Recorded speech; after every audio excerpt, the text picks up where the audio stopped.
September 15ರಂದು ಜರುಗಲಿರುವ ಅಂತಾರಾಷ್ಟ್ರೀಯ ಪ್ರಜಾಪ್ರಭುತ್ವ ದಿನಾಚರಣೆ ಕಾರ್ಯಕ್ರಮದ ಪ್ರಯುಕ್ತ ಬೀದರ್ ಜಿಲ್ಲೆಯಿಂದ ಚಾಮರಾಜನಗರ ಜಿಲ್ಲೆಯವರೆಗೆ ನಿರ್ಮಾಣ ಮಾಡಲು ಉದ್ದೇಶಿಸಿರುವ 2500 ಕಿಲೋಮೀಟರ್ ಉದ್ದದ ಮಾನವ ಸರಪಳಿ ವಿಶ್ವ ದಾಖಲೆಯನ್ನು ಸೃಷ್ಟಿಸಲಿದೆ ಎಂದು ಡಿಎಸ್ಎಸ್ ರಾಜ್ಯ ಸಂಚಾಲಕ ಡಿಜಿ ಸಾಗರ್ ಹೇಳಿದರು.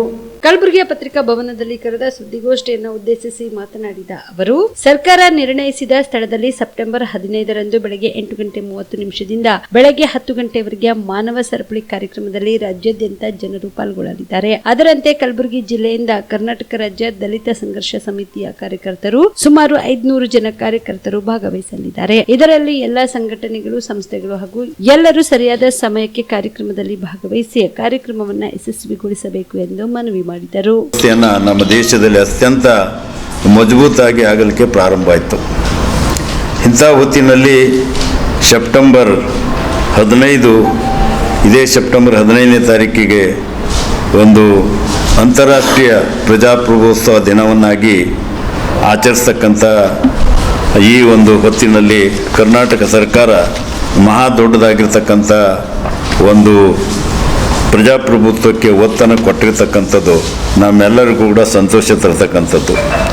ಅಂಥ ಪ್ರಜಾಪ್ರಭುತ್ವ ದಿನಣೆ ಪ್ರಯುಕ್ತವಾಗಿ ಪ್ರಜಾಪ್ರಭುತ್ವ ಮತ್ತು ಸಂವಿಧಾನ ಪ್ರಾಮುಖ್ಯತೆಯನ್ನು ಜನರಿಗೆ ಪರಿಚಯಿಸಿಕೊಡುವ ಒಂದು ಉದ್ದೇಶದಿಂದ ರಾಜ್ಯ ಸರ್ಕಾರ ಮಾಡಲಿಕ್ಕೆ ಹೊರಟಿರ್ತಕ್ಕಂಥದ್ದು. ಇದು ಬೀದರ್ ಜಿಲ್ಲೆ ಬಸವ ಕಲ್ಯಾಣದಿಂದ ಚಾಮರಾಜನಗರವರೆಗೆ ಈ ಒಂದು ಜಿಲ್ಲೆವರೆಗೆ ಒಂದು ಮಾನವ ಸರಪಳಿ ಒಂದು ಕಾರ್ಯಕ್ರಮವನ್ನು ಹಮ್ಮಿಕೊಂಡಿರ್ತಕ್ಕಂಥದ್ದು ಬಹಳ ದೊಡ್ಡದಾಗಿರ್ತಕ್ಕಂಥ ಕಾರ್ಯಕ್ರಮ. ಇದು ಸುಮಾರು 2500 ಕಿಲೋಮೀಟರ್ ಉದ್ದದ ಮಾನವ ಸರಪಳಿ ಬಹುತೇಕವಾಗಿ ವಿಶ್ವ ದಾಖಲೆಯನ್ನು ಸೃಷ್ಟಿಸಲಿದೆ ಅಂತಕ್ಕಂಥ ನನ್ನ ಒಂದು ಕಲ್ಪನೆ. ಅಂಥದ್ರಲ್ಲಿ ಪ್ರಪಂಚದಲ್ಲಿ ಯಾವುದೇ ಇಂಥ ಮಾನವ ಸರಪಳಿ ಮಾಡಿದ ಉದಾಹರಣೆಗಳು ಭಾಳಷ್ಟು ಕಡಿಮೆ.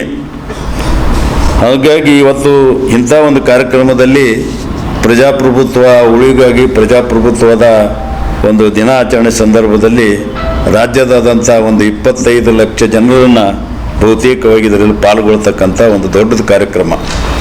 ಈ ಕಾರ್ಯಕ್ರಮದಲ್ಲಿ ನಮ್ಮ ಕರ್ನಾಟಕ ರಾಜ್ಯ ದಲಿತ ಸಂಘರ್ಷ ಸಮಿತಿ ರಾಜ್ಯದ ಎಲ್ಲ ಜಿಲ್ಲಾ ಕೇಂದ್ರಗಳಲ್ಲಿ ಕೂಡ ಸುಮಾರು 20,000 ಜನರಿಗಿಂತಲೂ ಹೆಚ್ಚಿಗೆ ಈ ಮಾನವ ಸರಪಳಿಯಲ್ಲಿ ನಾವು ಪಾಲ್ಗೊಳ್ತಕ್ಕಂಥ ಒಂದು ನಿರ್ಧಾರವನ್ನು ಮಾಡಿದ್ದೇವೆ.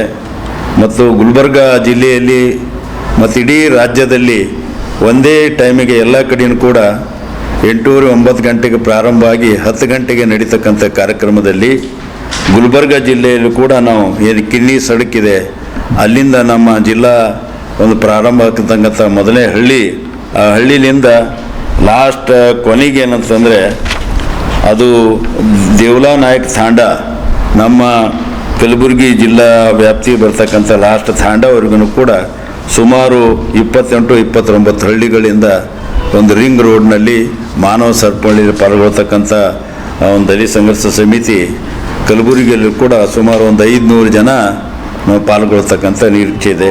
ಸರ್, ಲಾಂಗ್ ಟರ್ಮ್ ಅಂದರೆ ಒಂದು ದೀರ್ಘಾವಧಿ ಕೋರ್ಸ್ ಇದು. ಈ ಲಾಂಗ್ ಟರ್ಮ್ನ ನಾವು ರಿಪೀಟರ್ ಕೋರ್ಸ್ ಅಂತಲೂ ಕರಿತೀವಿ. ನಮ್ಮ ಎಕ್ಸೆಲ್ ಅಕಾಡೆಮಿ ಸಂಸ್ಥೆಯಿಂದ ನೀಟ್ ಲಾಂಗ್ ಟರ್ಮ್ನ ಕೊಡ್ತೀವಿ ಮತ್ತು CET ಲಾಂಗ್ ಟರ್ಮ್ನ ಕೊಡ್ತೀವಿ. ಸರ್, ಮಕ್ಕಳು ಎಷ್ಟೇ ಓದಿರಲಿ ಅವ್ರಿಗೆ ಟೈಮ್ ಮ್ಯಾನೇಜ್ಮೆಂಟ್ ಅನ್ನೋದು ಪ್ರಾಕ್ಟೀಸ್ ಮಾಡಲಿಲ್ಲ ಅಂದರೆ ಫೇಲ್ಯೂರ್ ಆಗೋದು 50% ಅಲ್ಲೇ ಫೇಲ್ಯೂರ್ ಆಗ್ತಾರೆ.